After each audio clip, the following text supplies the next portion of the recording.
Kung batang 90s ka, for sure nakadungog na ka ani nga kanta. Stay with me.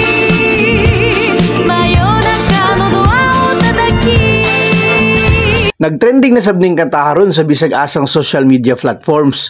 Maong bisag mga Gen Z, nakadungog na og nahook na sa baning kantaha. Pero kabalo ba ka nga naay sad story ang artist ani nga si Miki Matsubara nga gawas sa cancer nga iyang gikamatyan, napag yun gawas nga mga revelations about sa kinabuhi sa atong bida nga og fan man ka or dili, matandog yun sa imong heart. Tara, istorya ta.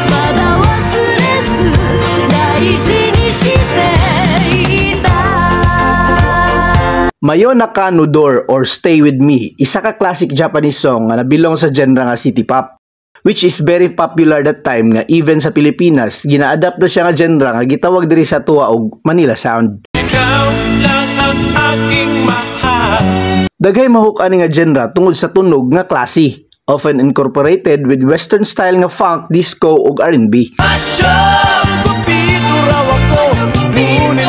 Balik ta sa atong bida. Miki Matsubara was born on November 8, 1959 sa Kishiwada, Osaka, Japan. Tungod sab sa iyang ermat nga member sab sa isa ka banda nga Crazy Cats gani sikat sab sa Japan atong panahon, nalab na sab ni Miki Matsubara ang music. At the age of 3, nagsugod na dayon siya practice og piano.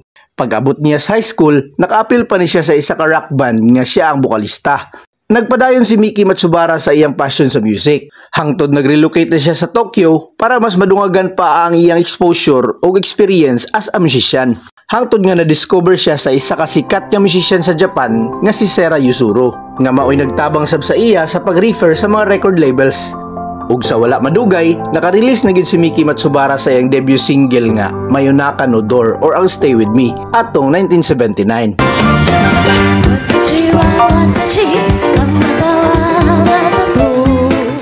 Nihit dayon ang kanta, kay ingon pas mga fans, relatable daw ang kanta kay tungod man sab ni isa ka tawo nga love pag yud gihapon niya iyang ex. Dagan sab day sad boy sad girl dito sa Japan, no?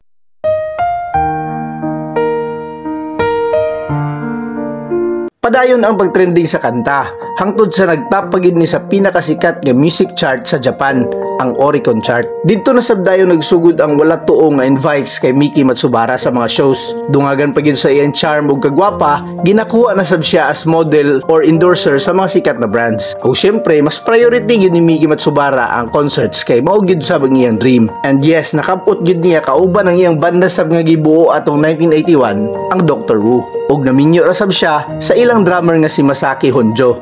Kuya yun yung mga drummer ba? Makita nga active si Miki Matsubara sa music industry during the 90s era. Sa kadagang projects, shows, concerts ug mga collabs with other Japanese artists. Pero natingala og kalit ang mga fans kay nawala ra kalit ang atong bida sa spotlight pag-abot sa 2000s. Gipang cancel ta ng shows ug mga concerts nga naghatag og kaguol sa mga fans. After a couple of months nga pagkawala, dito nagipagawa sa record label ni Miki Matsubara nga nagpadala di ay newsletter si Miki sa ila ug sa mga pinili nga mga friends. Ang message ni Miki Matsubara dito nag-ingon nga dili na daw siya magpadayon sa music ug pwede ba daw nga dili na siya kuntakon. Unsa kay naitabo? Hanging ra ang message kay wala gid sa giingon si Miki nga rason ug ngano. After a year, na-disclose na gid sa public nga naa di ay cancer ang atong bida. Uterine cervix cancer nga lala na gyud ug pinakasakit sa tanan, naa nay taning ang iyang kinabuhi nga 3 months na lang. Ug siguro tungod sa pag-ingon sa doktor nga naa na lang siya 3 months to live, nag-uulog maayo si Miki ug wala na gyud siya kaabot sa 3 months nga taning. Namatay ang atong bida atong October 7, 2004 sa edad nga 44. Og diabot pag 2 months ang nilabay, usa pa nahibalan sa mga tao nga wala na siya. Pero naigipagawas nga istorya ang mga family and friends ni Miki about sa nahitabo. Ingon pa nila, bisan daw sa taas og naabot og dili maihap nga mga achievements, nagmahay daw si Miki. Nagmahay daw siya tungod kay gihatag daw niya tanan niyang oras sa paghimo sa mga tour, concerts o mga projects nga wala na niya matiman ang early symptoms nga gibati sa iyang lawas.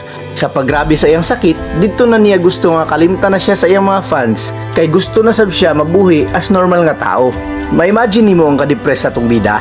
Sad man paminawon nga tungod sa iyang hard work na apektuhan ang iyang health or say wala niya matiman iyang health, gwapo ni nga example sa kinabuhi. Nga bisan pa man sa atong pagpaningkamot og hustle harder to the hardest, dili na to kalimtan ang atong kagalingon, ang atong lawas. Og gikapoy ka, pag-rest sa Pag makarecover, balik hustle hard, anara. Ug don't forget to do things beyond your money-making job nga makapalipay sa imo. Get a life ba for bisag once or twice a week nga break, okay na na. Matud pa tong isa ka sikatron nga manager sa banda, dili mi robot. Stay with me. Peace out, yo. My